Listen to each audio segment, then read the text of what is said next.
What is up, soccer friends? This is your Kickback Committee. We are so glad you're here. I am your host, Susannah Fuller, and today I am joined by my good buddy, David Goss. And this is a very special day because making his committee debut is midfielder for the San Jose Earthquakes and Canadian men's national team, midfielder Mark-Anthony Kaye. What's up, Mark? Welcome to the committee.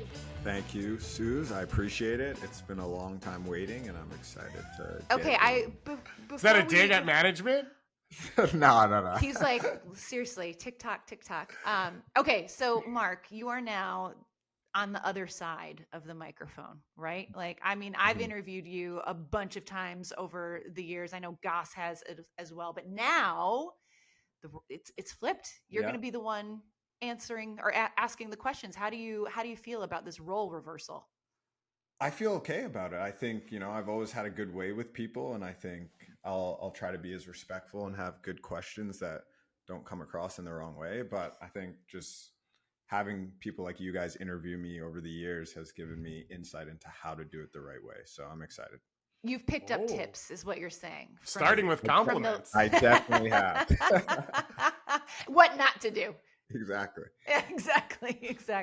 Well, we're absolutely thrilled that you're going to be part of this committee. We're going to have some fun today. We've got a really, really fun show in store. We're chatting with U.S. men's national team legend and also legend of the Colorado Rapids, Marcelo Balboa, who is getting his number 17 jersey retired by the Colorado Rapids this weekend, which is amazing. pretty unbelievable. So we're going to chat with him about that. We're going to chat on Colorado because we are continuing our 50 states of soccer conversation, and Colorado is our focus. So another reason why Marcelo is a perfect guest for that. And we've got Mark-Anthony Kaye here, so we're gonna chat on some Canadians abroad and what we have to look forward to this coming season in Europe. So before we get to all of that, I just want to take a quick moment to say a huge thank you to everybody who reached out to me yesterday. If you didn't see my Instagram post, I basically shared my breast cancer journey and kind of where I'm at with it. And it was just, I've been so completely overwhelmed with the messages of love and support and encouragement, including from my amazing committee co-workers right now. It's been super special because it's a scary time, and there's always a little bit of trepidation in sharing something so personal, but it's felt really good to put it out there. And the soccer community is one that is so special, and honestly, like, the response has been kind of indicative of the community that we want to continue to curate here on the committee. And I just feel exceptionally grateful to be surrounded by such awesome human beings. So thanks, guys. You're the best. We're going to keep on keeping on, though. Yeah, we are lucky to know you. We're lucky to have you. We fully support you in any way that we can. We're so proud of you for being as strong as you are. And I think what you told me was that we're going to be around and talk soccer. So we're going to be around and talk soccer, right? Mm-hmm. That's exactly what we're going to do. I'm just listening to what you tell me, and anything else you tell me, that's what we'll do as well. Anything that doesn't involve like doctor's appointments and treatments and all that, like, I am all about. This is going to be the best thing for me to focus on as I go through this. So I am absolutely thrilled to be here with you guys. And like I said, we're going to have an awesome show today. So let's kick things off by continuing our 50 states of soccer conversation, because we put the pin in Wisconsin last week, which was fun. If you guys missed our happy hour with Jay Demerit, then I'm sorry. I'm sad for you, because it was so fun. That man is, he is so Wisconsin in and out, and really just kind of tied a really lovely bow on the whole conversation. So hopefully we can have that continue this weekend on our happy hour. But I love the idea of Jay Demerit being an international and like being in these places where he's like, oh, you've never grabbed an ice fish barehanded while drinking like Natty Lights, and like Javi being like, no, I don't think I have. No. He is just so, he's so Midwest, but like in pure, baby, the coolest, best way. The guy loves a pontoon boat, and I was like, yes, I understand. I get it. So this week we're talking about Colorado, and Mark, this is a state that you're familiar with. You played a couple seasons I in did. Colorado with the Rapids. I remember it very, very well. So during your time in Colorado, the Rocky Mountain State, how would you kind of describe overall, like the soccer culture of Colorado? What did you experience? First of all, I had a great time there. Denver was an awesome city to live in. And the club really embraced me when I came there. So, to me, it felt like there was still a lot left on the table there, soccer culture wise. Like, it's still a place that can continue to grow. The fans were really good, really kind to the players. And I think they really wanted to get behind us and push us to the next level. And, fortunately for them and us that year, we were able to win, I think, the Western Conference in the regular season, which was good to give them something of appreciation for, the years of supporting us. But it's definitely a place I think that can continue to grow. And if we want soccer in the US to be the best, or soccer in North America, because I am Canadian. Yeah, and Canada. But in Canada, Colorado is a big state. I think we need to, start looking into more. So that starts with Colorado Rapids as a club and the ownership and what they think the future looks like. But the people there really got behind the club, and I really enjoyed my time there. Susannah, I'm obviously not from there and not the most familiar, except I've been hosting a show with Jordan for over a year now, as she has helped build Denver Summit FC. And it's one of those things where it's like, I think the experience we had with Wisconsin is like pretty quickly you came to like, okay, you're always going to start listing names in soccer royalty with like 3 to 4 names. And every time I say to Jordan, like, oh, well, will you want like local players? It's like you forget it's literally Mal Swanson, Lindsay Heaps, and Sophia Wilson, all 3 of them. Mm-hmm. I think 2 of them are from the same youth club, which is stuff we're going to learn over the next few days. And you're like, oh, okay, so this plays balls. Which, as Mark is saying, like maybe people from the outside don't totally expect. And you need to like activate these places because I think on the men's side, it's not equal to the women's side. And so there's so much soccer in this state that I think is unknown outside. And I think I think we've all seen enough Colorado flags on hats and T-shirts and in places. There's a lot of state pride as well. So I think this is what I'm really excited about doing.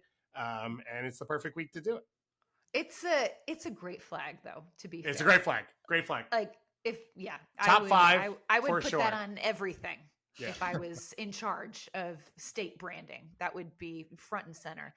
I mean, I couldn't believe it when I was doing a little bit of research for our Colorado portion here. I had no idea that, like you said, Sophia Wilson, Lindsay Heaps, Mal Swan. I literally was like I was slack-jawed. I was like, wait, what? Like how is this even possible? And how did I not even know this? So clearly there is, the culture is there. There is an appetite for it. And obviously, a youth system that's in place that produces some really, really outstanding players, certainly on the women's side and on the men's side as well. But with that in mind, I feel like it's a perfect opportunity to welcome in a guest who knows a thing or two about the soccer scene in Colorado, and that is one Marcelo Balboa. Well, with Colorado as our focus this week, there is absolutely no better person to talk to than a man who is a legend, not only in the state of Colorado, but in U.S. soccer circles as well. And he is going to be honored by the Rapids this weekend as they retire his number 17 jersey. We are so excited to welcome the iconic Marcelo Balboa to the committee right now. Marcelo, it is an honor. It is always a pleasure chatting with you. It's a big weekend coming up for you. You said you're a little bit emotional. Can you kind of talk us through where your headspace is at right now before this big jersey retirement? Well, one, thank you for having me. And when I get Mark-Anthony Kaye here, come on, that's woo! First interview, first time. I love it. Thank you. Well, I don't know. Like I was telling you guys, I'm having a hard time like wrapping my head around the retirement of a number because of the fact that I was blessed enough to wear that number. But there are so many people that have helped me get to where I'm at, from mom and dad to every teammate I've had. You know what I mean? Like, I sit there the other day, somebody's like, you got the first goal ever for the Rapids. That's great. I go, but who did all the work? Who got the first assist? That was Gene Harbor. Gene Harbor did all of that work, beat 2 players, and lays a ball into me. So I don't know, man. I'm so thankful to everybody, all my teammates, coaches, but it's still kind of like, it's still back here right now. It hasn't 100% hit me. I think it'll hit me probably either Friday night or Saturday when it's the day of.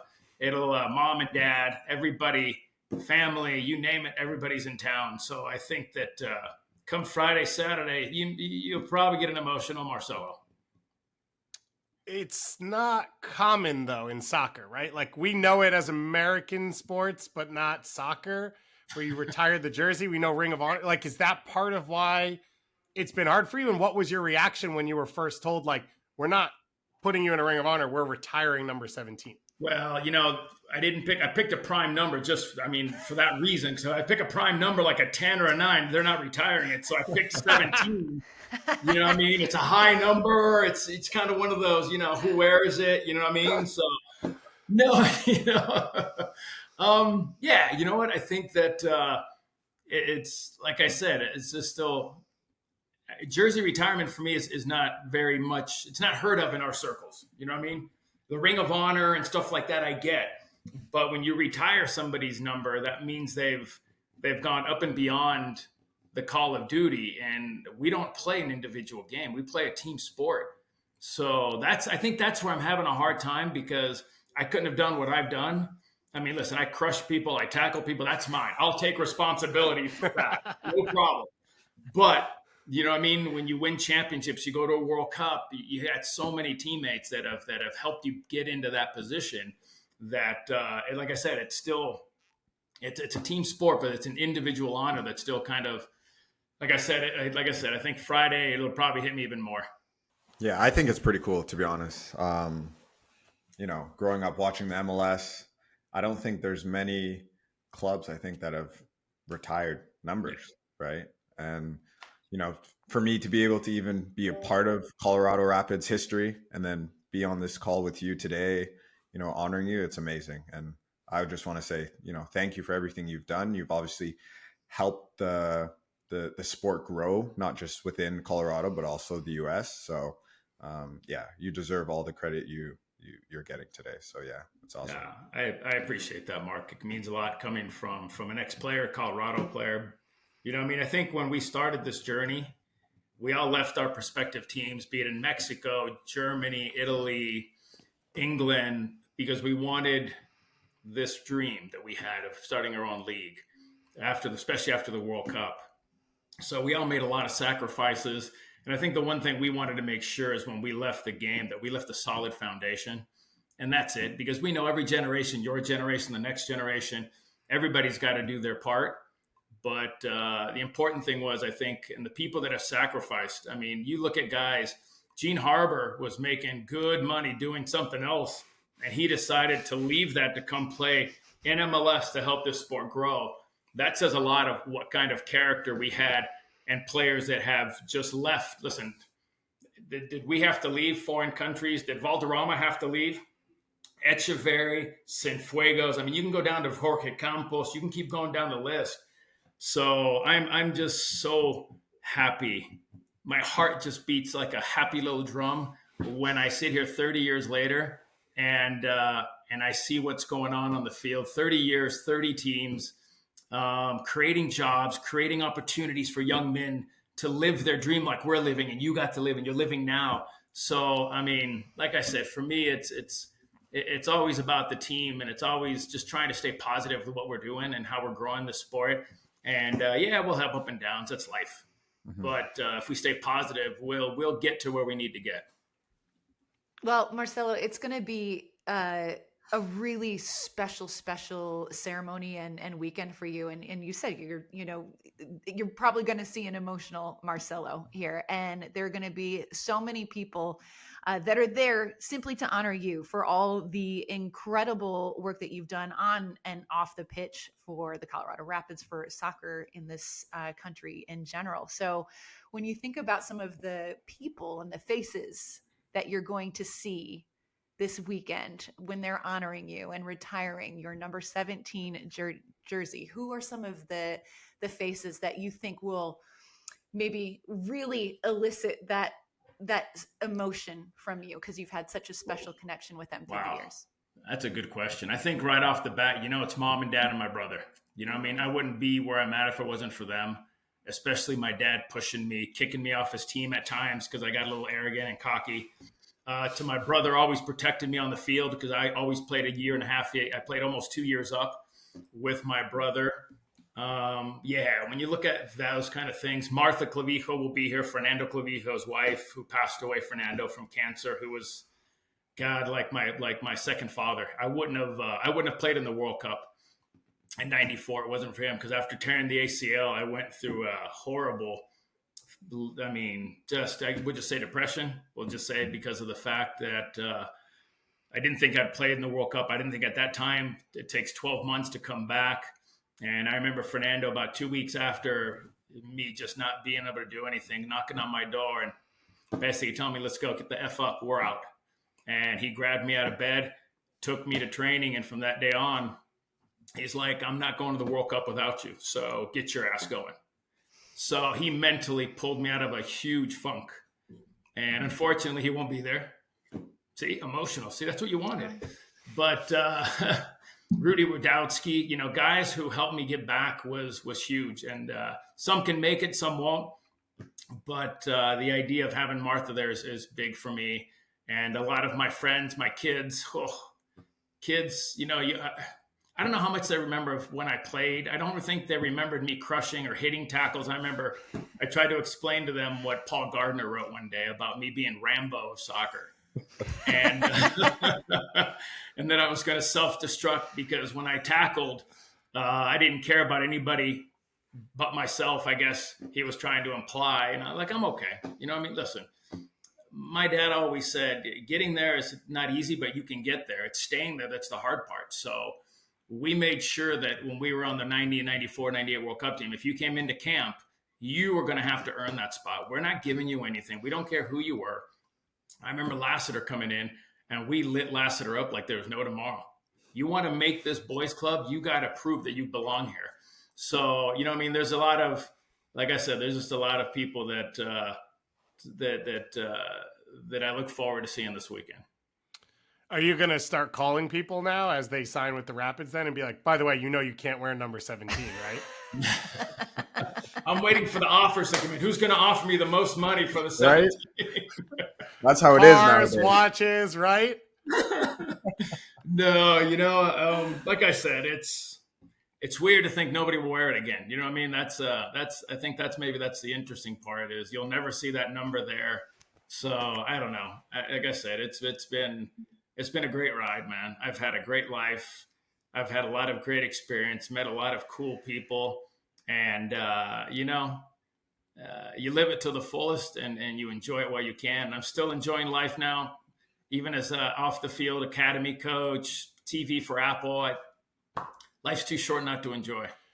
So in saying that, I have to ask you this question. And part of the reason I asked you that last question, and it's joking, is because you would never do that. But one of the things that has come about recently, and so it's not your responsibility to answer for this, but I'll pose it to you, is there are a decent amount of people who have come from a similar background from you of success, big name, big moments, who I would say a lot of people from the outside field consuming are very bitter or angry. There are moments that have come up over the last few years of, former, especially national team players on the men's and women's side, making comments about current players or the current setup in a very angry way.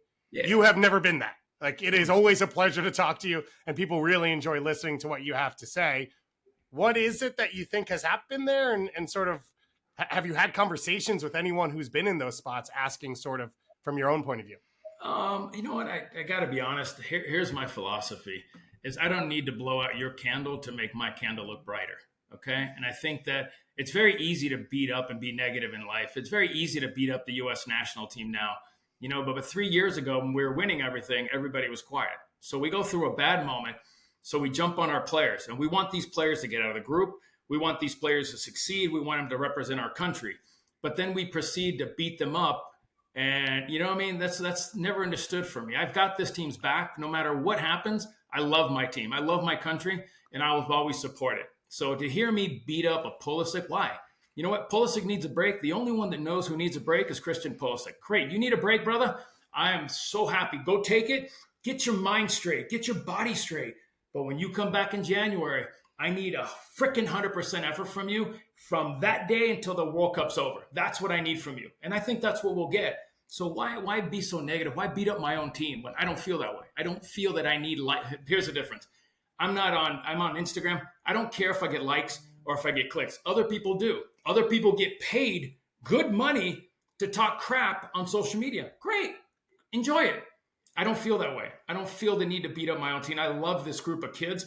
I think it's so awesome that they've exceeded so many things that we couldn't do, playing at Chelsea, winning Champions League, playing in Europe. I mean, they're doing so much that we couldn't do.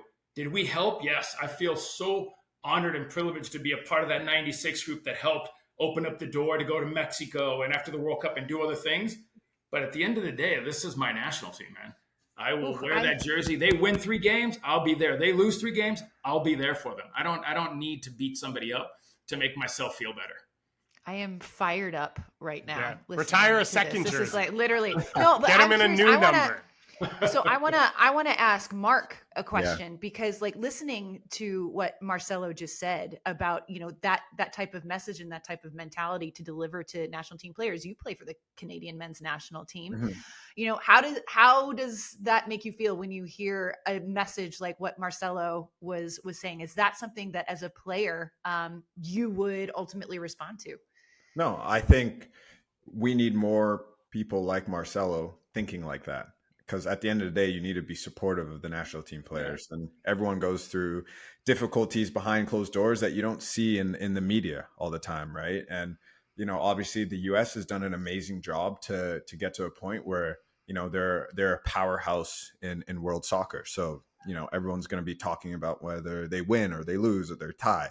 And for Canada, we are trying to get there. And we're finally there where people are like, yeah, you can talk about Canada, day in, day out. And I think, between the current players and the former players, there isn't that much of a divide because I think we, as current players, have been able to step up to the table when people didn't think we were capable of doing things. Yep. So I would like to have this conversation in 10 years to see what it's like, because now that there's expectations and there's high standards, it's like it's easier to fail that way, right? But Mark, isn't that what we've always wanted? No, of course. In 94, we talked about no pressure. We were the U.S. No one had any expectations of us getting out. Correct. And the one thing we learned from playing in Europe and Mexico is you need that pressure from your fans, from the journalists, from everybody to put pressure on this team. And we finally got it. And Canada now is finally starting to get it too. But isn't that what we've always wanted? We want that kind of pressure from people, that expectation.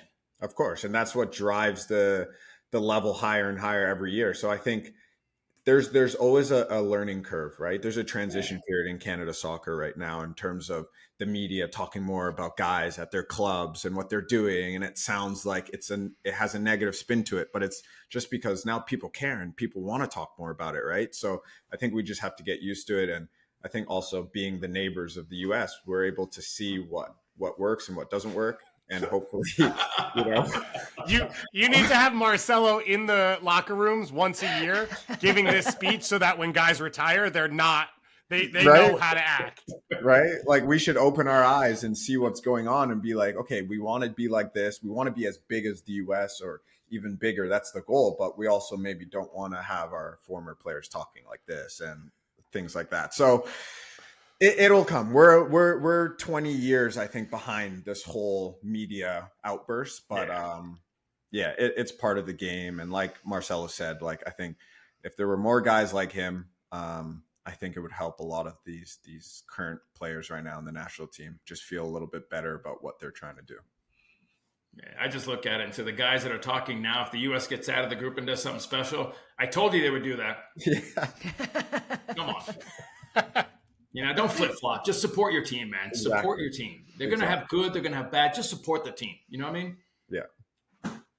Well, Marcelo, there's so many things to appreciate about your career playing, your career post playing, but one of the things that just is so iconic to me is obviously the look. Like the whole look is just it's everything. I am a passionate follower of not only just like soccer fits, but soccer flows. Soccer hair is like a big deal to me, and yours is clearly just one of the most recognized and well known in the history of U.S. soccer. But there is one of your looks that I don't think gets enough shine, because we all know the pony, right? Uh-oh. Like we all know the pony. No. I'm scared where you're going with this. No, I think you know exactly where I'm going with this, because it's so good. It's so good, and I wish we saw more of it in today's game. But it is it's the very well maintained mullet with the mustache. And I believe Douglas, our producer, has a photo that he can pull up so we can all, yes. Okay. Thank you. There it is.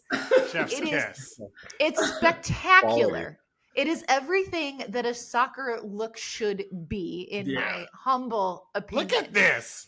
I mean, it's so good. It's so good. It's, I everything about it, I'm so here for. So Marcelo, when you've gone through, different iterations of your player persona, and then obviously your broadcaster persona, where would you place this particular look in sort of your hierarchy of looks that you have rocked over the years? I will say this: when I had hair like this, I was single. I'll leave it at that.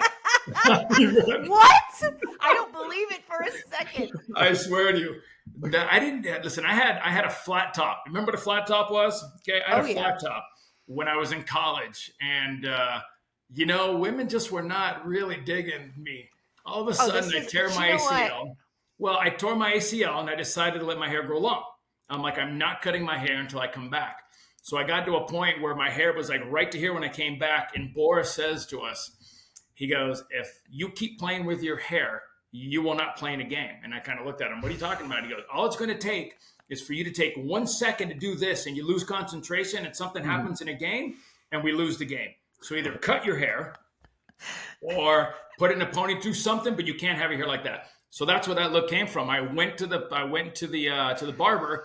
He trimmed the hair. He made it short. And that's the mullet with the Pepe Le Pew mustache. You know what I mean? So that's where it came from.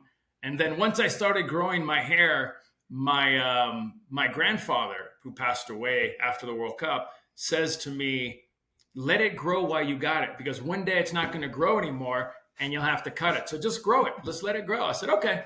And that's where the whole samurai ponytail and the ponytail came from. But I'm not going to lie. I kind of liked that look because it was easy to maintain. This, not so easy anymore.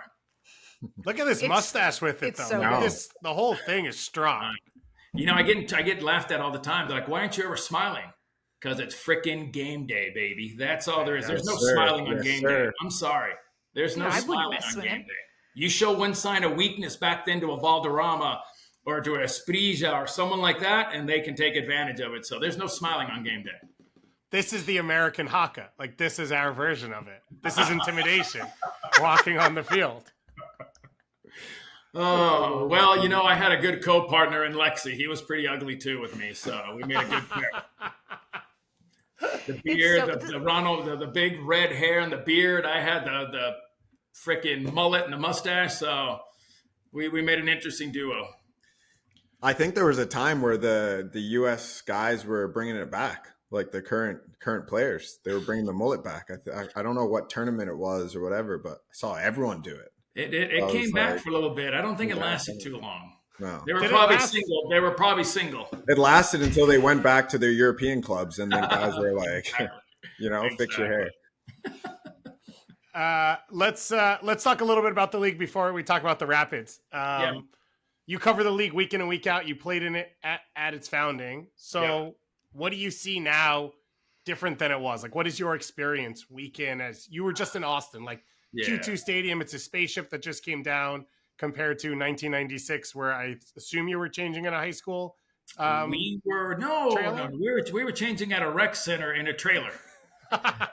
Just if you want to be honest, I show up to practice. We're at a rec field. It's called Westminster Rec Center, and they have the rec center building here, and next to it they had a trailer. It wasn't a double wide; it was just a trailer, and that was our locker room and our showers for a few years. Oh yeah. We didn't get facilities for quite a while. And then eventually they moved us inside to the rec center. So we went through all the inside 10 guys on this flight, 10 guys on that flight, because you can't get 20 something odd people on a flight. We went through all the fun stuff. Listen, I think the league is, I love it. You know what I mean? You're going to have good, you're going to have bad. But when you've got teams from Mexico coming to take our players that we bought and we brought here, Farfan, Acosta, you start taking players like that. That means you're doing something right. You know, Fluminense is coming in. All of a sudden, they're taking the Brazilian teams are trying to take our players back. So I would think that we're not where we want to be. I think on the field, we want to be able to, and I get in trouble all the time, but I think we should loosen up the purse strings. There's always going to be 10 teams that are going to spend a lot of money, and there's 10 teams that are happy with the game model they have and their project. So, but I think they got to loosen it up a little bit and allow to get yourself what Miami's doing, get yourself some big name players. And to be able to compete at a higher level. I think we realized that the FIFA Club World Cup, where we kind of stand, you know what I mean? And there's still a decent sized gap between some of the leagues. So I think that little by little we're getting there. But listen, when you talk about best training facilities in the world, I would say we're right there. We're right, even par with a lot of places. I think when you look at stadiums, we've got some of the best stadiums. We don't have an 80,000 seat stadium, but we have 20 to 30,000 seat stadiums, which are freaking awesome. From Cincinnati to Nashville to you name it, LAFC stadium, even Austin's is awesome when everything goes green. So I think we're moving in the right direction. I just think we've got to get to a point where we loosen up the purse strings. And you know, and I'm still on the fence with the whole switch into a European season. You know what I mean? Because we're only 30 years in. We're Bronco season. I mean, when you're in Bronco country, when it's minus 6 degrees, and that stadium's going to be packed. The Bronco stadium will be packed at minus 6. Colorado, Dick's Sporting Goods Park, I don't know right now if it's 6 degrees or 10 degrees, if people will show up and go, because it's very, very cold. You know what I mean? So I don't know if we have that culture yet, like they do in Europe yet, but we're getting there, and that's a decision they'll have to make. But I think it's moving in the right direction. The only problem, like I said, is eventually we got to loosen up the purse strings a little bit more, and allow these teams to go spend some big money on some big name players. Yeah, one of the big. Oh, sorry, Mark. No, go ahead. I was just going to say, like, I know you're saying the purse strings, but is there anything else you see as like the next big jump for the league? I think we're doing it. We're buying young players. We're selling young players. You know what I mean? We're not buying 30-something-year-old players. Well, we are, but we're not buying as many of them as we used to. So I think when you start looking at some of the teams and what they're doing, I think Miami's kind of setting the trend right now. You know what I mean? Of buying some younger players, on getting them, loaning them, selling them. But I mean, the soccer's getting better. If we compare our 30 years compared to the EPL, or if we the La Liga or the Bundesliga, I think we're right on par. My thing that's going to hurt is now I heard today that La Liga is talking about playing Villarreal and Barcelona in the United States. That's a huge no-no, because now we're going to start comparing Barcelona and Villarreal against MLS, and we can't do that. You know what I mean? Mm-hmm. So I'm not a big fan of that move right there. I think that it's going to hurt more than help MLS, and I'm not sure what Mark thinks, but that's my opinion. I don't think it's going to help to compare what you can see. Am I going to go see Barcelona play, or am I going to go see, let's say, LAFC or New York Red Bulls? You know what I mean? I think it's a little off. Yeah, it's weird, right? Because the world market for soccer, like I saw some stat that said that I think the U.S. has the most amount of fans that are not affiliated to clubs, right? Yeah. So, you know, if you're an exec at the Premier League or La Liga, you're like, we need to go and get these people, right? Yeah. well, that's what they're trying to do, which is by all means, it's the right thing they should do, but it doesn't help us, like you said. So the MLS got to do something to attract all these fans, to have some sort of club affinity quickly. You know what I mean? So that we can build a culture that won't get, trampled over by a friendly or a La Liga game that comes to the US. So, But to Marcelo's point, you open up the purse strings a little and let the teams be more competitive. It's not going to happen tomorrow. But if you had just had MLS teams maybe succeed in Club World Cup, then maybe it blunts a little bit of that. Correct. Or people like Barcelona and Villarreal, and you're like, oh, if you like that, the teams they play also you can sort of tie it all together. That seems like less the case. But, Suze, let's talk about Colorado. Yeah, let's talk about Colorado. Let's talk about Colorado. Well, no, because we've hit on sort of the big picture of MLS as a league and how it's evolved and where we want to see it grow. But when you think about the Colorado Rapids individually as a club, you have been there from the jump, Marcelo. How would you describe the evolution of the Colorado Rapids? And I'll ask the same question, where do you want to see this club go? In what direction do you think that there is exponential growth to be done? Listen, teams have ups and downs. I'll always support my team. You know what I mean? That's just bottom line. Consistency is one thing I think that the Rapids are always been looking for. Consistency in players, consistency in trying to make the playoffs, not I think we're at 4 out of the last 9 years we've made the playoffs. You know what I mean? When you're trying to compete for a championship, when you're trying, like last year, they made a great run in Leagues Cup, great run, and got everybody excited here. And then all of a sudden at the end of the year, we kind of, MLS, we know if you fade at the end of the year, you're not going to do well in the playoffs. So I think the fans are looking for a big name player, be it Mexican, be it something, a big name player. I think we deserve one. We've been here 30 years and we've yet to have, besides John Spencer. I mean, you really think about really a name that somebody really knew. I think the fans are looking for that.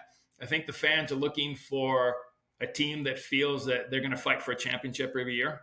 You know what I mean? I think that's what fans are expecting. And so, like I said, every team has their own game model of how they want to do things. You know what I mean? Last year was a great year. Unfortunately, in Leagues Cup, we third place. That's a great result for us.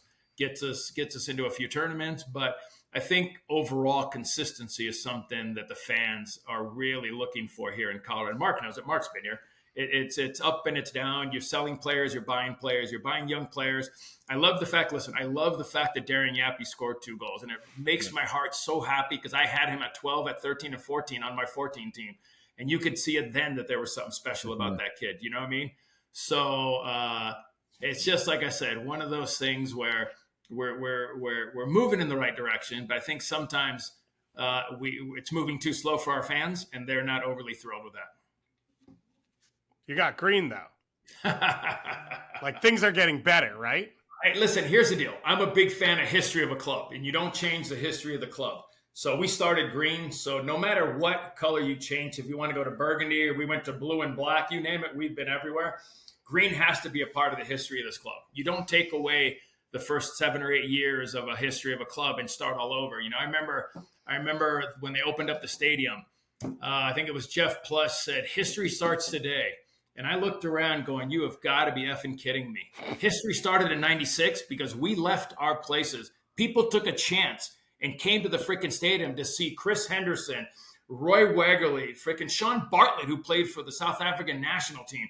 They came out to see Dennis Hamlet. They took a chance. So to tell me history started in 2005, you know how much that made my blood boil and I had to keep my mouth shut? That's ridiculous. This club's had history since 96 and it belongs there. And yes, green is part of our history. So when they bought this green jersey back, I told you before, I was the happiest man in the world because that is what we originated. That's where we started. That's who we are. It is such a good kit. It's such a good kit. Worn very well by David Goss, by the way. Sported. It's rocking it. Yeah, and the little logo at the ball is not too bad either. I don't want to say it's not too bad. It's kind of iconic. Kind of iconic. Just saying, little bicicleta. I think it's iconic because it's a freaking defender who did a bicycle. People are still like, you're a center back. Dude, what are you doing? You know what I mean? It's amazing. It seriously is iconic. But speaking of the history of the club, the Colorado Rapids also have one of the more, I shall say, polarizing polarizing mascots of in the sports world, I would say. Let's talk about Rapid Man, okay? Because love him. Okay. There you go. There's your answer. There it is. There Love it is. Because my question was going to be, is it the best mascot ever? Because it is just so out there, or is it kind of creepy? Because some people get a little creeped out by Rapid Men. I love a mascot. I love the originality of it. I think it's great. So we now know where Marcelo stands. I love it because I tell you what, I knew the very first mascot, and he's coming to my retirement when I retire in New Jersey. He will be there. So him and his baby, when you remember Rapid Man and the baby, I know that kid. I remember that kid. Plus, I'll tell you what, it's different. It's not just an ordinary mascot. It's a different mascot. So he used to walk by. He used to let us squirt the guns, shoot the cannons. We got to shoot the T-shirts into the stands. So everything you would want in a mascot, Scott did it all. So yeah, it's a little frightening for kids because it looks like it's like 9 feet tall. I get it. I'm 9 feet tall. But I tell you what, at one point, the Rapids tried different mascots. They tried an eagle. They tried all the different animals in Colorado. It didn't stick. It didn't stick. Everybody remember the big, I think, fish, maybe stream fish. I don't know, bass. I don't know what it was, but people loved it. People absolutely loved it. So, like I said, I like mascots too, but that one has a little bit more in my heart because I know Scott, and I know how good of a job he did. We're officially a Rapid Man podcast. That's becoming the new logo for the show. Before we let you get out of here and go enjoy the rest of your time, I think you've got another 8-10 miles that you need to hike coming up because you've gone fully Colorado. Is that correct? It works like this. Either I wake up in the morning and do my Peloton from 5 to 6, then I go for a hike, or I'll go for a hike and then later on tonight I'll get on the Peloton and ride. Wow. And the hike is how many miles every day? Depending on how hot it is, because I take my dog Coda, it'll be somewhere between 7 to 8 miles. Sometimes we go, like when I'm alone, I'll go, like when I'm in in Huntington Beach, or if I'm in Manhattan Beach, I'll do 10 to 14. But with Coda, I do right about 7 to 8. So hips are a big thing with Lab. So I take care of his hips. And that's full like mountainy hikes, or? It varies, my man. When you come to Colorado, I will be more than happy to take you, so you have no problem breathing in the altitude. Yeah, I'll have my phone up the whole time trying to find service. Mark knows what I'm talking about, the altitude. Mark. Yeah, I've gone on a couple hikes, so yeah. But because you're full Colorado, even though you're not a native, you've now lived there for a while. We're doing our 50 states of soccer, and that's where the inspiration came from. So we have a couple different categories that we're hitting for every state, and we have to sort of come to a conclusion at the end of each week. We have our 5-a-side of like best 5 players ever, which we won't fully get into because that's going to take a whole week to like debate. Yeah. Colorado is good. But 2 of the questions that we ask are, what is the rival state of each state? And if there's any players that are what we call like lore players, like legendary, urban myth, whatever it is, of players that were great there, but maybe didn't get out the same way or are unknown from the outside. And so if you have any good answers for Colorado, we would take them. All right. So what the first question was? Rival state. Rival state, there's only one. And I tell you why. We used to have Kansas. That was a big rival because there was no RSL. But now when you divide the Rocky Mountains with RSL, there's no if, buts about it. That is our rival. That's who we want to win. There's always a trophy at stake, and God knows they've taken the trophy more than we have, so we need to retain that trophy this year. A trophy is a trophy. It doesn't matter. But that is... Do we still talk to Pablo Mastroeni? I talk to Pablo all the time because we do the coaches' calls, and, you can't blame the guy. Both sides. A job's a job, man. A job's a job. Now his job is to defend, to win the trophy, and to beat Colorado. So I love it. I love when there was those kind of battles back and forth. I love the crap talking to each other. I love that. I love it. So we hate you, Pablo. We love you, Pablo. Pablo's like, whatever, I'm coaching. You know what I mean? So, and iconic player, or a player who, that's a tough one because, God, we've had Peter Vermes, we've had Steve Trichu, we've had Chris Henderson, we've had Sean Henderson, Ian Foyer. I mean, you can keep going down the list of players. John Spencer, the Valdez brothers. There's so many players. But, I think when you look at over the years of this team, I go back to Steve Tritchu. Steve Tritchu was an Iron Man. Steve Tritchu was a guy who made the 90 and then really kind of got pushed out towards 94. But he was a guy who, when he came to this league, killed it. He tore it up. He was solid. He was one of the better defenders we had. And I don't think he ever got the recognition he probably deserved in our league. You know what I mean? But he's probably one of the players that when you look at that list, you say Tritchu was all heart, all Rapids, man. Love it. Love that. This is great. This is going to provide some good fodder for us and good banter on our socials. We look forward to this. Marcelo, thank you so very much for taking the time to join us on Kickback Committee today. We are absolutely delighted that they're going to be honoring you in such a special way this weekend. And I hope you just take in every single moment, get emotional, let the tears flow. You deserve it, my man. They will. Trust me, they will. I'm a very emotional, passionate guy. And sometimes I let the emotions get the best of me, but these will be happy tears. This is a great moment for everybody who's helped me in my career get to where I'm at. So I hope they're enjoying this night too.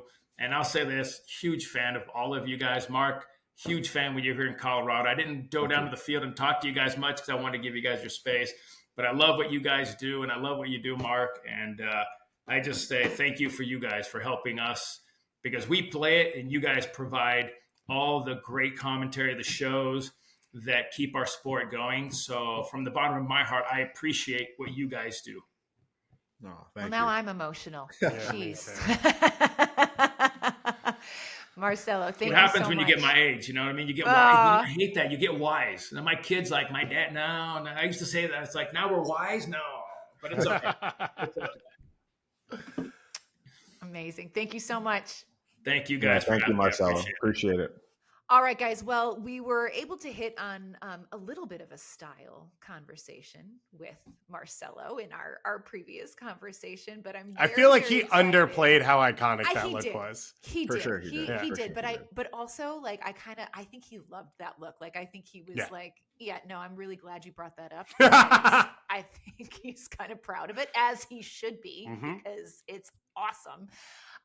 But we've come up with a segment here, and I'm very happy that we have Mark on for this one, because I feel like he's going to have tremendous insight into this. So this is Touchline Tailors, everybody. We workshopped a lot of names, and this is what we came up with. But basically, we are judging all the soccer fits. So, players when they walk in, coaches on the sidelines, what they're wearing. Like, this is where we weigh in. We tell us if it's working, if it's not, all the things. And we decide what Ian's going to wear this weekend as a show.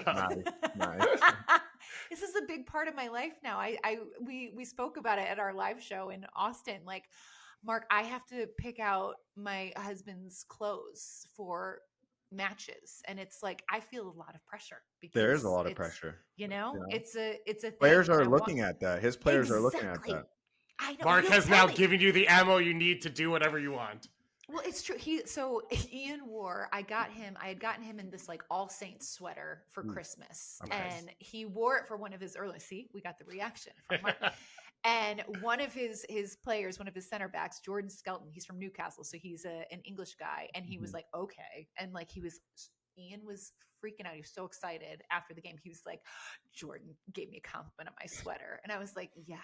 Exactly. But so he's thinking about it. So I know as much as like I think there are some guys, probably like Bruce Arena, who don't really care. Your coach, Bruce Arena, does not care what he looks like in the slightest on the sidelines, nor should he. He's just he's been around for a long time. He's worn some suits. He's worn some black sweaters. He has. Nowadays, it's really casual, and I think it works well with our group of players. We respect it. Sometimes we see some Adidas Stan Smiths on, and we're like, all right, Bruce, you know what you're doing. So yeah. Yeah, Bruce is kind of in his own category in Yeah. terms of like I would just Exactly. sort of like he's just Bruce and that's all he needs to be, and we love him for it. But we thought it would be fun with you today, Mark, to kind of hand out, our best and our worst in MLS so far this season. It's not mid-season, but like we're kind of like at that 3/4 mark. Where are we? I don't even We have like know. 8 games left. We are very close to the end. Very So close 3 to the quarters, playoffs. which 3/4? without feeling like we're close to the end. Because I think there's like 47 Leagues Cup games and a couple Open Cup games to go and an I'm international so break. So confused. yeah. At any rate, there is some soccer left to be played in the regular season. So we wanted to acknowledge some of the coaches that we think are doing a good job in the fashion department, and maybe some that could use a little work. And I will preface this by saying I picked all these names. I really didn't. I didn't workshop it with Goss or anybody. I just sort of took the lead, and this is literally Well, you are the expert, and I do believe this segment is is advertising for your consulting fees. Exactly. Thank you very much.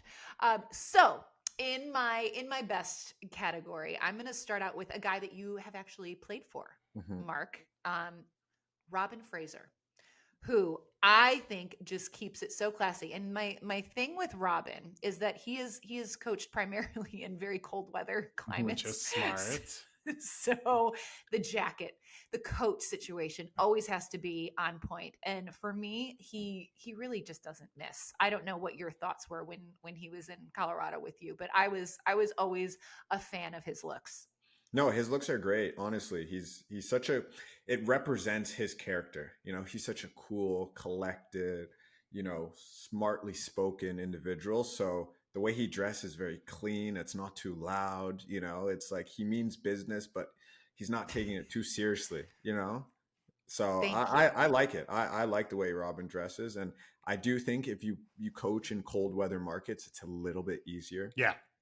To dress. It's like that fall season weather. So, yes, agreed. The layers help, right? Layers help. So yeah, Robin has done a good job. So that's a good pick from you. That's a good pick. I would assume it's the only positive for a Jamaican to be in cold places is to get to wear a bunch of jackets. Yeah, exactly. But yeah, Everyone you're preaching to loves the a good choir, jacket. Susanna. I love a good coat. I got 97 jackets. I live in Miami. They're useless. This is what I do.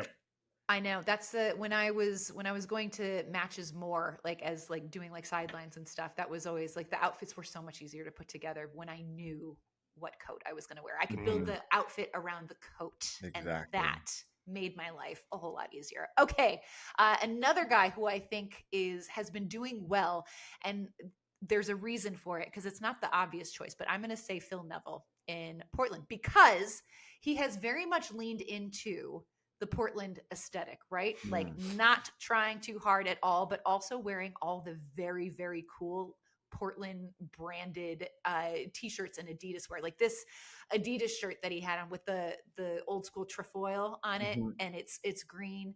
He's worn some of the really cool like throwback stuff. Sometimes he'll wear a puffy vest. Like it's just this is a guy who used to wear a 3-piece suit like all the time. That is true. True. Yep, that is true. And he has really taken into account his environment, which I appreciate. And so I wanted to show him some. Is there a some correlation love. between his new style and how well his team is playing?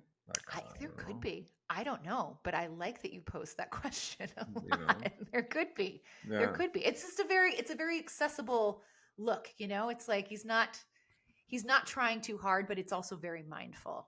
And again, it looks good. I appreciate it. Phil, I will say he is, at least though, Vanni Sartini tried to do a similar thing, but did it probably too relaxed. Phil, the Fizza has found that sort of in-between space. Very true. Very true. Okay, and then my third best, I'm going with Sandro Schwartz from the New York Red Bulls. And this is one where, so obviously the guy's German, there's a practicality about what he's wearing. It's just efficient and clean and nice, but I think he does it really well. And you can tell all the stuff that he's wearing is like high end. And so that's what this is a European man who is very, very mindful of the labels, but not in a tacky way. So I like it. And again, the layering with the jacket. Again, the cold weather. Perfect. You're right. You're so right, though. The cold weather and climate coaches Right? have such a leg up on the other I have ones. seen him though. I have seen him wear like a full Red Bulls like training Oh, yeah. kit. And I gotta say, usually when coaches wear that, it doesn't look good, but he made it look good. He had a hat on too. So I think he just has that style, the European flair. So whatever he wears it with confidence. But this is nice. This looks good. This looks like he's standing on the sidelines of Wembley or something like that. You know? Right. When this photo, as you were putting this together, I saw it come across one of the WhatsApp groups. I didn't know who it was because I've only ever seen him wear the Red Bull gear, I feel like. Wow. Now, I will admit, I'm not always paying attention. So I'm not like super keyed in. But I feel like he very consistently goes full Red Bull gear. And so I was like, oh, who is this French coach that Montreal hired that I wasn't paying attention to? And yeah, it was Sandro. Yep.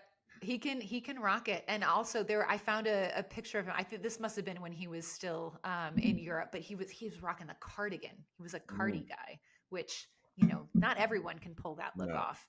And he did. So credit to him. Okay. So now the fun part, the worst. The worst dress coaches in Major League Soccer. We hit on this one, Goss. It's never going to die. It's never going to die. And I'm very curious. Well, it could. He could stop wearing it, but he could, but he probably won't. So Eric Quill, head coach of FC Dallas, Mark, just for whatever reason, has decided that the baseball hat is the thing. I think he's been doing that for a while, though, right? I think even New Mexico, he was doing it. So that's his thing.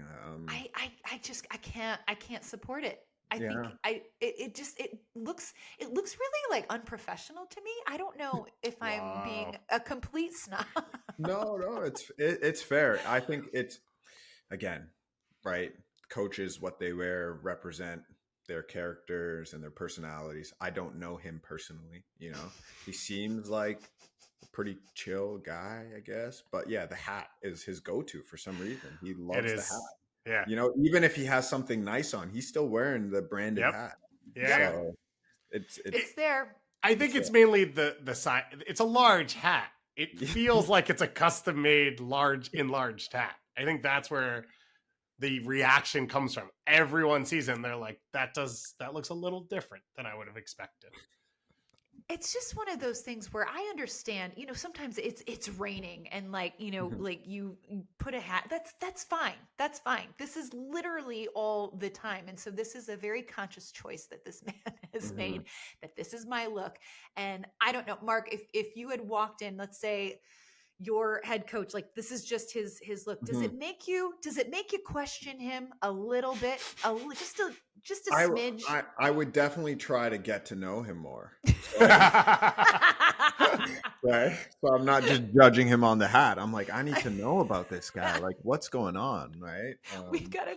We should honestly talk to Eric Quill. Yeah, because maybe once we understand his life and his reasoning, we're like, oh, that makes sense, right? You know what? Yeah, there might be like some like really like amazing story behind it, and then I'm gonna sound like a real jerk. We're all gonna feel terrible. I look forward to that day. But I look forward to that day. We'll make it happen.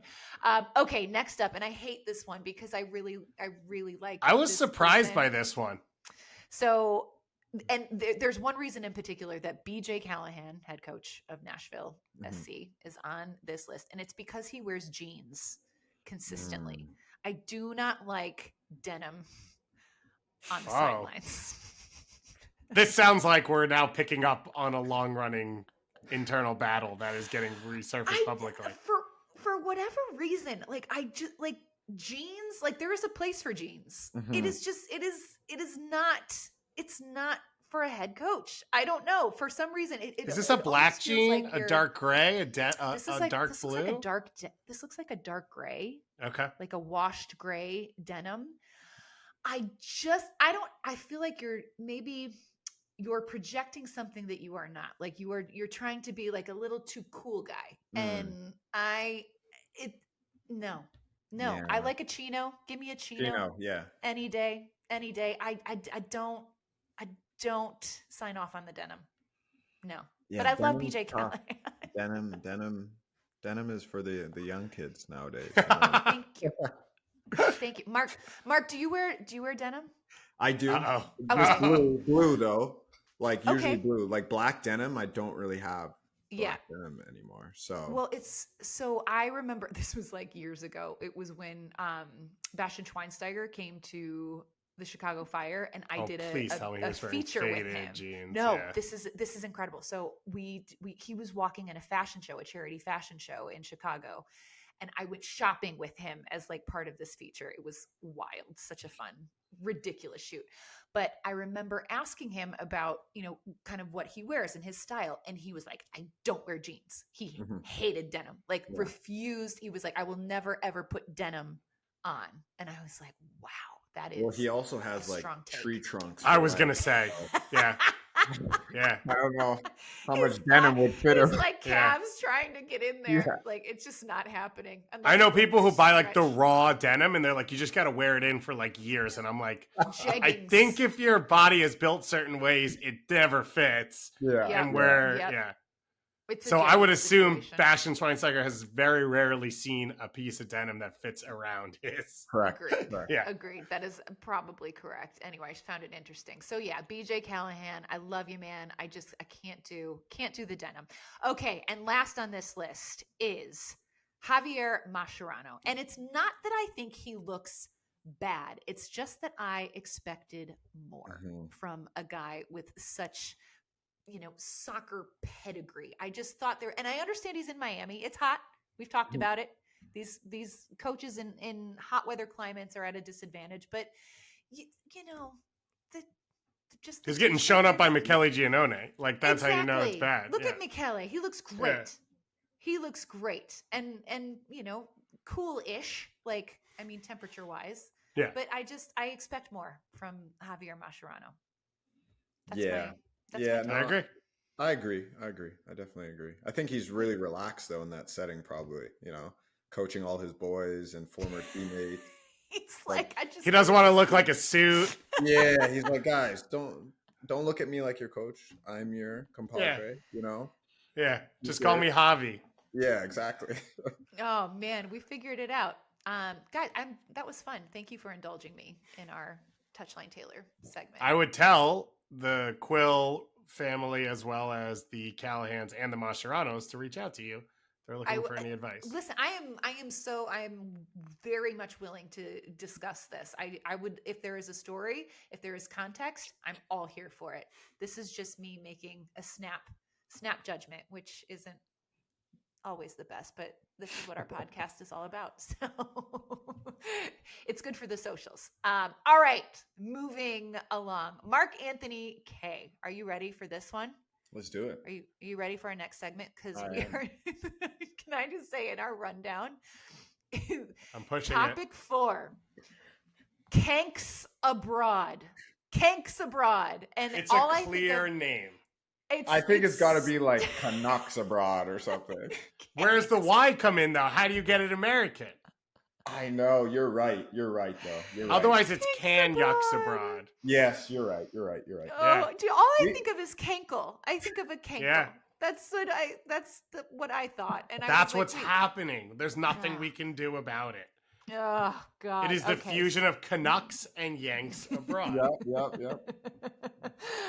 Okay, so we are setting up for our Canks Abroad segment. We've got a bunch of the European seasons are kicking off this weekend. The Premier League starts, La Liga in Spain, Ligue 1 in France. So we figured it would be a perfect time for Mark, you to kind of weigh in on some of the Canadian nationals who are going to be featuring for some of these big European sides, and sort of what you think they have to prove, what your expectations are for some of these guys as they head into the new European season. The big one that I'm super curious to get your thoughts on is Jonathan David at Juventus, who is coming off that unbelievable season at Lille. I mean, the guy was just from scoring in Champions League. I mean, big goals, big time goal scorer. And I think he sort of just cemented himself as one of these, strikers that people want and people are going to invest in. And so when a club like Juventus comes around, a big club like Juventus, there's a certain level of pressure, I'm sure, that comes with that. So how do you think that transition for him is going to go from Ligue 1 to Serie A? And, where do you think his ceiling is at a club like Juve? Well, pressure and Jonathan David is like water and oil. Okay. Because like this guy is ice veins, very relaxed, score goals, no facial expression, no emotion. So I think like, and knowing him, he's the sweetest guy. So when you talk about that transition, obviously it'll take a while. I think the leagues are completely different. He's going to be playing against teams that probably defend a little bit better than you see in Ligue 1. But he's a goal scorer, so he's going to find himself in the right spots. And I think once he scores one goal, all that weight gets off his shoulders. And for us, a national team, we just need him to be the same Jonathan David. Just be consistent, see the back of the net every day and score goals. And that's what's going to help the national team. So excited for him. I think a lot of us were surprised he went to Juve. I think you're probably thinking he's going to the Premier League. That's the next step. But happy for him. Great guy. You know what I mean? And he's always had full confidence. Someone to run down his contract, go for free. Like you don't see that very often. Play a Gold Cup while having no contract. He loves the game. He loves his teammates. Happy for him. He'll do well for Juve. Yeah, that's exciting. Yeah, you mentioned. Oh, go for it. Well, Real Madrid, Arsenal, those were the ones connected. Right. But Juventus is a big deal. So it is a big deal. Exactly. It's Champions League football. Like he is a good player, and I don't think this is his last move. So he might know something that we don't know. So he's going to do well. He'll do well for sure. And we need him for the World Cup. So excited for him. Love that. Yeah, it's interesting. Do you think that there is because Canada is sort of, I don't want to say emerging on the international stage, but, in sort of the last 5 years, they've become a story and a team that other teams don't want to face because there is such dangerous players there. And when you go to a club, like a bigger club, like, is there, I don't want to say like chip on your shoulder, but kind of like a chip on your shoulder. Like I'm representing Canada and I need to prove that like we can ball. Like this is what you're getting. I think for Jonathan David, I don't think he needs to prove anything, honestly. No. And I think there is a chip on your shoulder because we're Canadian and that's how we are, But you look at like Alphonso Davies has already put Canada on the map, right? And then the national team has put Canadian players on the map. So I think now it's just go in there and feel a part of that level and that standard. You don't have to kind of have that outsider perspective anymore because you're living it every day. So yeah, I think it's going to be good for him. He'll do really well. Yeah, exciting to watch. Okay, what about Tajon Buchanan? Yeah, Tajon is an exciting one. Tajon, I think the biggest thing for him after his injury is just consistent playing time so he can continue to develop and grow because he is probably one of the most talented players in the Canadian pool. And it's just been tough. If you look at what he was able to do at New England, he was playing week in, week out. That consistency helps. He gets the big move to Inter. A lot of good players in front of him, so that's always a challenge. And then the injury just sets him back a little bit. So I think now getting that move to Villarreal, the world is his at this point. Just stay healthy, be consistent. I'm sure the coaching staff believe in him. And, if you get him firing on all cylinders, he is a threat, two-way player on the wing. And that's what we need. So I'm excited for him. Yeah. Could be playing in the U.S. in December. Marcelo Balboa brought this up. I know. Villarreal, Barcelona, and Miami. That would be bizarre on many levels. It would be cool to see Tajon. Yeah, exactly. Always nice to see Canadians come play with their big clubs. I think it just helps younger Canadians feel like they can continue to make it at a higher level. That's the biggest thing that we've always wanted to do. You know what I mean? Kind of break the door down and allow other players to dream big and believe that their dreams can actually be achieved because they see others doing it. So Tajon is definitely doing that for the next generation. Yeah, I was gutted for him when he went down with that injury. It was so tough to watch because he is such a electric player. But when he's healthy, and let's say like he's able to stay healthy this season and he's getting regular minutes at Villarreal, like what's his season? You know, like is an Inter, you know, a team like Inter, you know, where he was at, like are they going to come around? Is his quality that high that he's going to attract some of those big clubs again? I think so. I think, you know, again, the consistency in getting into the World Cup in good form and then doing well in the World Cup, like there's no reason why he couldn't play in the Premier League. You know what I mean? He's built physically the right way. He's got good feet. He's got a good work ethic. His mentality is right. You know, if he, you know, improves his end product, like he's got everything to succeed at the highest level. So, and he's already there. So again, I think it's just after an injury like that, you just need consistent minutes and play week in, week out, and he'll get better. Love it. Who else, Gus? Who else are we excited about? I put down Ismail Kone because he is one of those players, and I don't know if it's the same right now as it was 2-3 years ago, but it felt like the Canadian national team's ceiling, he could be one of the big movers. Like at his peak, it changes the way the whole team could operate and function. And this bizarre video comes out, which is he got kicked out of training at Marseille by the head manager, Roberto De Zerbi. And like Marseille put the video out in which the manager is saying, call your agent, leave. So it's like, okay, cool. So now you've tanked his transfer potential of your own player. He's now gone out and found a loan to Sassuolo, but you know, he kind of burst on the scene, Mark, out of nowhere in Montreal. And so it feels like he's learning the pro ranks while he's in the pro ranks. But when you see the flashes and you see the talent, he was the best player on Watford, a bunch of times for a young player. Yeah, no, he has outstanding potential. And I think you're right to say that his ceiling is probably one of the highest on the team, right? So again, I'm going to say the same thing. It's the consistency for all these guys. That's the biggest thing for any professional player is, can you be able to play week in, week out, have a coach trust you and perform well? And for him, it's never about how skillful or how talented he is, right? So going into the World Cup, are we looking at him as one of the most important players on the team? I would say yes, with probably a million other people in the world.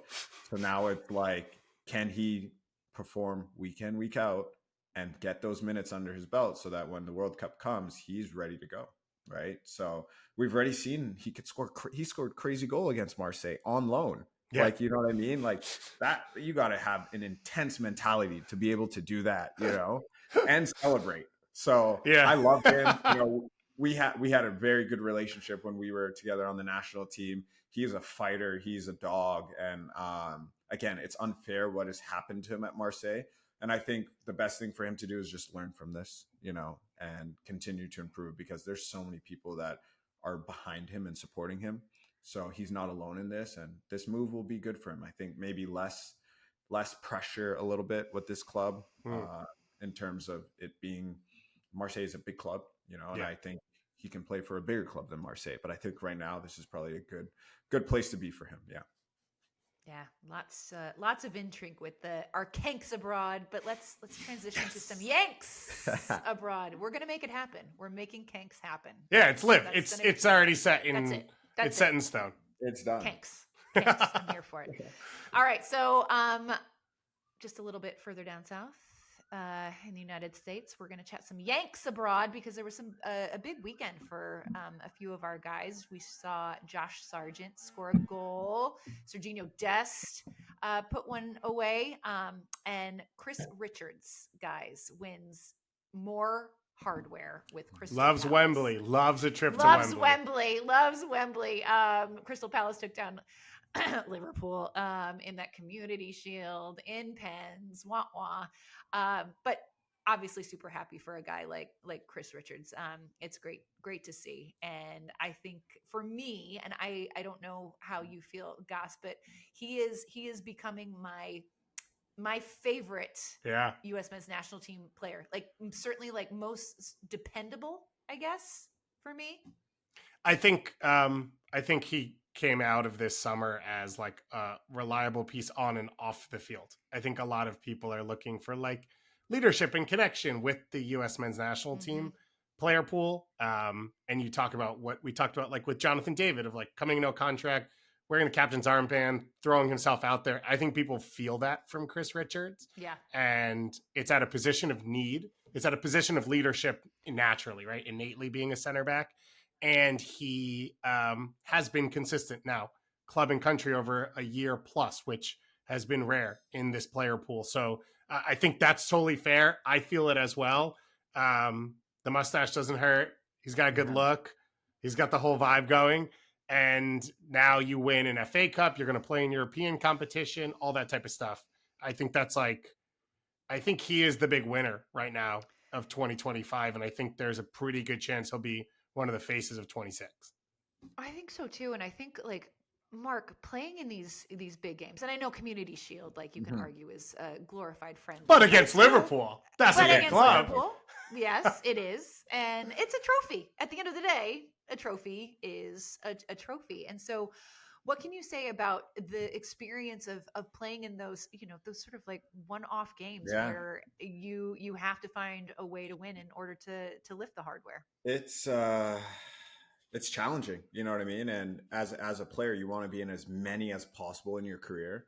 And for Chris to be able to, win 2 big trophies or hardware, however you want to call it, in the last 6 months or so, is massive. And I think it's going to do more for him as a leader than the way he plays on the field. It's just, he now feels what it feels like to win at the highest level, right? And you need more guys like that coming into your national team. And he seems like such a humble guy. Like I was listening to him talk about, the Club World Cup and all of that. And it's like, he seems like he has a good head on his shoulders. So I'm happy for him, following his journey from since he left the MLS, with FC Dallas. So it's amazing. But these one-off games, they kind of make or break your career. You can kind of hold on for years and years coming second, but I think when you come first, it kind of propels you to another level. So kudos to him and Crystal Palace. Great team. Great. So, but Susannah, I want to use this as an avenue for me to bring up a topic that I feel very strongly about today. So one of the things that came out of this is Dean Henderson, goalkeeper for Crystal Palace, made 2 saves. I think it was, by the way, it was like not the best shootout coming off the back of the Women's Euros, which had some absurd shootouts. Yeah. Something's happening right now where people are like overthinking and it's getting chaotic, but Dean Henderson made 2 saves, I believe it was. And like the video is clear of him looking at the water bottle with the paper wrapped around it to figure out which way people are going. This comes off the back of the Euro finals, in which I believe the story is that Hannah Hampton, the England goalkeeper, threw the opposing goalkeeper's water bottle into the crowd, which we've heard at other games as well. I don't know that Kata Cole has said anything about this, but I believe there's video out there of throwing the water bottle into the crowd so that she can't go and look at it. Here's my biggest thing. We could go through a lot of this. It's not that much to remember. Do you really need it written down on a water bottle? That's like my number one issue with this. And then we could talk about whether or not it's acceptable to throw someone's water bottle away. Do either of you feel strongly? I think in that moment, your mind, because of the pressure, you're not thinking about much, right? So as soon as the first shooter is there, like you're thinking about that first shooter. After that, you're probably like, did I save it? Did it go in? Okay, now I need to move to the side. It's not my turn anymore. Like you're thinking about so many things that I do think sometimes having like a reset, like looking back down and seeing which shooters are coming next and where they're going to go, I think it helps, right? Because it's a lot of time in your own mind, you know? I don't disagree with that, but you're carrying water for goalkeepers right now, and I don't like it. Would you rather them like write it on their hand or something so it's not as obvious, Goss? Like Okay, that's an option. No, my main thing is, in theory, if you're going into a PK shootout, they should be prepared. It's like have the it option. already There's in their head. probably Okay. 7 options, right? If you look at Yeah. most teams, it's like clearly not the other goalkeeper, which is another debate point that I have.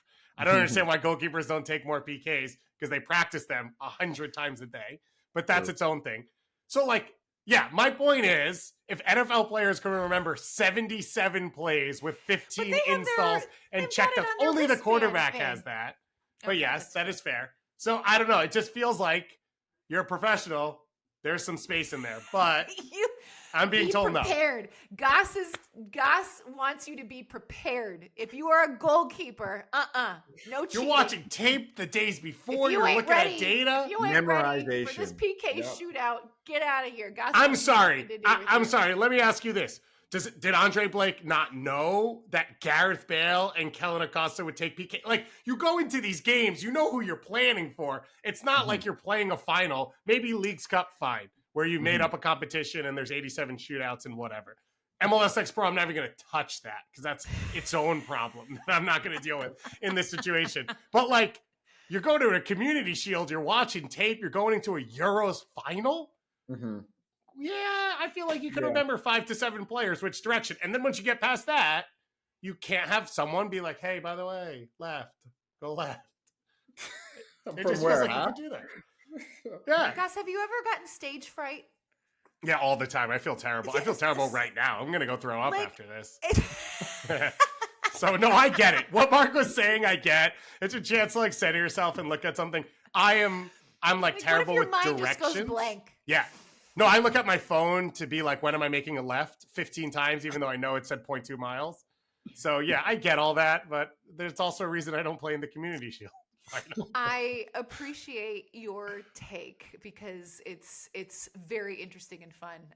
But I also think, goalkeepers are people too. So Okay, we fine. just need to remember If that's where the show is going to end, the fine. human element of this. I'll allow it.